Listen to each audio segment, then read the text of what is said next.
মোহাম্মদপুর থানা যেয়ে যদি একবার দেখেন আমার পুলিশ ভাইরা কি অবস্থায় আছে, তাহলে আপনি দুঃখ করবেন ভাই।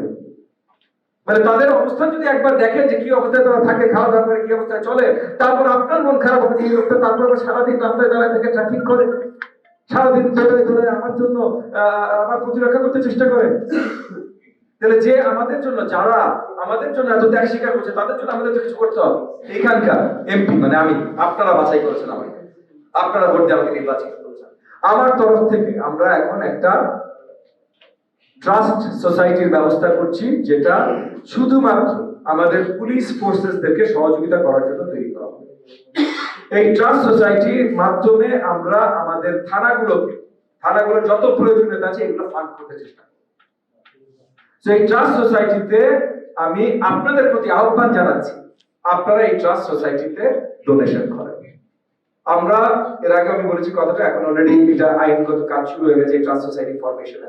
এই ট্রাস্ট সোসাইটিটা একদম টোটাল আপনার ফুল অ্যাকাউন্টেবল ট্রাস্ট সোসাইটি হবে, ফুল ট্রান্সপারেন্সি থাকবে, প্রত্যেক মাসে অডিট হবে, আপনাদের সামনে থাকবে। এবং আপনারা যদি এখানে ডোনেশন দেন, আপনার কমিটি থেকে নিজে ব্যবসায়ী হিসাবে আপনারা যদি এখানে ডোনেশন দেন, আপনারা পরিষ্কার রিসিপ্ট পাবেন। এবং আমি অর্থ মন্ত্রণালয়ের সাথে রীতিমতো আলোচনা শুরু করেছি যে এই আপনারা যদি এই ডোনেশন গুলো দেন, এই ডোনেশন গুলো ট্যাক্স ফ্রি হবে। মানে আপনার যে ট্যাক্স দেন এই ট্যাক্স থেকে এটা কাটা যাবে, এই ট্যাক্স ফ্রি হবে আপনার এই ডোনেশন, এই ফান্ডে যদি আপনি ট্যাক্স দেন। আমরা আমাদের পুলিশ ভাইদেরকে ক্ষমতায়ন করতে চাই, এই জায়গা থেকে আপনাদের সহযোগিতা চাই।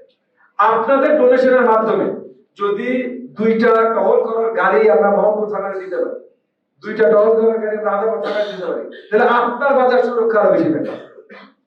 যদি 5টা পুলিশ বক্স বা পিট অফিস বসানোর ফান্ডিং আমরা এই ফান্ডের মাধ্যমে মোহাম্মদপুর, আদালত, শেরেবাংলা থানায় দিতে পারি। এই যে আগারগাঁও মার্কেট সমিতি বললেন যে 2টা যদি পুলিশ বক্স দিতে হয়ে যেত, তাহলে এই পিট অফিসের খরচ আছে না ভাই?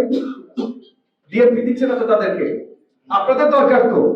আপনার 20টা দারোয়ান দিয়ে ওই সার্ভিস পাবেন না যদি 2টা পুলিশ বক্স বা 2টা পিট অফিস থাকে, সেটার মাধ্যমে যে ভয়টা আপনার এই কিশোর গ্যাং বা মাদক ব্যবসায়ী বা ক্রিমিনাল সিন্ডিকেটদের আপনি দিতে পারবেন, ঠিক কি না? তাহলে এই পিট অফিস বসানোটা আপনাদের জন্য প্রয়োজন না?